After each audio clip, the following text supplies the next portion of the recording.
This is Real News Media TV, coverage you can trust. Please like, share, subscribe, and hit the notification bell. Select all for daily news updates. Good afternoon, my Real News Media TV family. Welcome back to the channel for another news update for August 28, 2023. And in the news this afternoon, Beryllium urged to implement a lie detector test and deploy more guards to transport cash. Security consultant Robert Finzi-Smith says Beryllium Limited should implement a policy where its employees periodically take a lie detector test. He made the comment in light of Friday's robbery in the vicinity of a bank in Mandeville, Manchester. Mr. Finzi-Smith said a polygraph screening can significantly help security firms in their hiring decision by eliminating those who may present a risk for the company. Before someone can work a truck, they have to go through polygraph every 6 months. One of the people in one of the earlier things that was detained was a former JDF personnel who had left the army because of some unfortunate involvement with firearms. But that person ended up working with the company. How? Under which blue moon that happened? You're so desperate for people that you take anybody and then you try and manage them? No. You are dealing with human beings and people who have families and lives to take care of. You don't put them at a disadvantage by having them underarmed and undermanned. You must be careful what you wish for.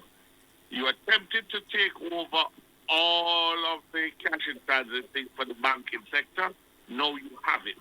If your model of profit and loss means that you now have to do so at the risk of human lives that are employed to you, something is wrong. And if you're working on the basis of a risk assessment of how many times this can happen and what your insurance companies will cover, again, it's wrong. Bunting again chides Holness administration for mismanagement of crime.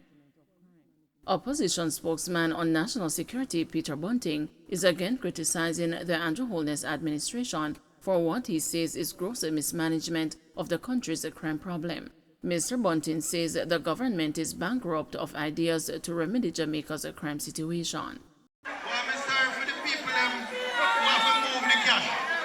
Because it's like them take a set on them and them no business. Them no business about no police.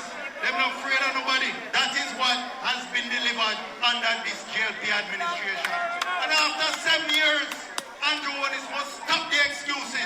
Must stop find excuse and find people for blame for his failure to control crime in this country.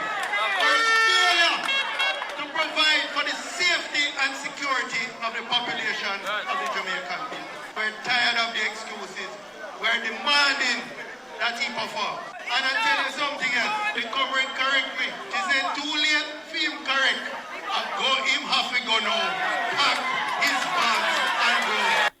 When I get the police statistics today, we're still in August. Well over 900 persons murdered already since January. Over 900. That's the way we know about.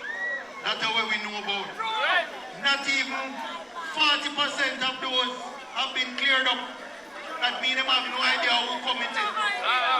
What is happening? Police themselves are demotivated and demoralized. Former JTA president calls for reintroduction of civics in schools. Immediate past president of the Jamaica Teachers Association, Lysandra Harrison, wants civic groups to support the push for civics to be reintroduced in the school curriculum. The former JTA president says the decline in the moral standards in the society has given rise to a subculture which is proving challenging for teachers to deal with. In addition to this civic education, we need character education as well, which I presume will include much of the touted values and attitudes program of the 1990s into the early 2000s. This will help us significantly. We are in need of these two particular things to challenge the lack of love, lack of loyalty to nation, and the ignorance of our system of governance, rights and responsibilities as citizens, as well as to challenge the rising subculture that is rivaling the established culture. Crawford backs a removal of requirement for Rastafarian students to wear head coverings. Opposition spokesman on education, Senator Damian Crawford, has backed the decision to remove the requirement for male Rastafarian students to cover their dreadlocks while in school. Education Minister Favour Williams, speaking at the recently concluded annual conference of the Jamaica Teachers Association, said the students will have the option to choose whether or not to wear the covering. The Education Minister said this is part of the draft of the dress and the grooming policy in schools, which should be made public shortly. Senator Crawford says the new policy is a reflection of the change in norms. I understand the impetus, and I don't envy her for having that duty of navigating the changes we are facing in our society, but at the same time ensuring that there is still discipline and the training of discipline, the ability to conform. We would quickly recognize that no one believes that there should be no rule. No one believes there should be no rule with uniform, no rule with hair, with behavior. However, there's great disparity and greater disparity as we have diverse socialization and expanded socialization through the media and internet, etc., on what is acceptable. And that divergence have to find some middle ground and some base of agreement with that divergence. And I think that she's trying her best to do that. Police identify Gordon Penn double murder victims. The police have identified two men who were found dead with multiple gunshot wounds at their home in Gordon Penn, Spanish Town, St. Catherine on Saturday. They are Devon McKenzie, otherwise called Chucky, 32, and the 23-year-old Ray Robinson, both of Bells Avenue in the community. The double murder is being investigated by cops attached to the Major Investigations Division. No motive has been established for the killings. It is reported that about 3:30 a.m., residents heard explosions and called the police. A search was conducted and the bodies of two men were found on separate beds inside a board dwelling. The men had gunshot wounds all over. Investigators reportedly recovered more than a dozen splinter casings at the scene. Schools told to eradicate mosquito breeding sites as dengue cases rise.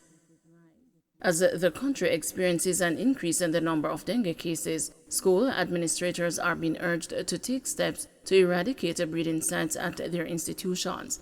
The new school year officially gets underway on Monday, September 4.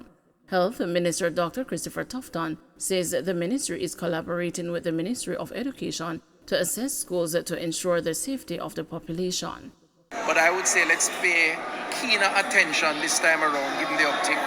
Our children are very vulnerable, and once they are vulnerable, if they are contaminated, they could take with dengue, the dengue virus, they could take that back home, and it could become a spread. And we want to protect our children.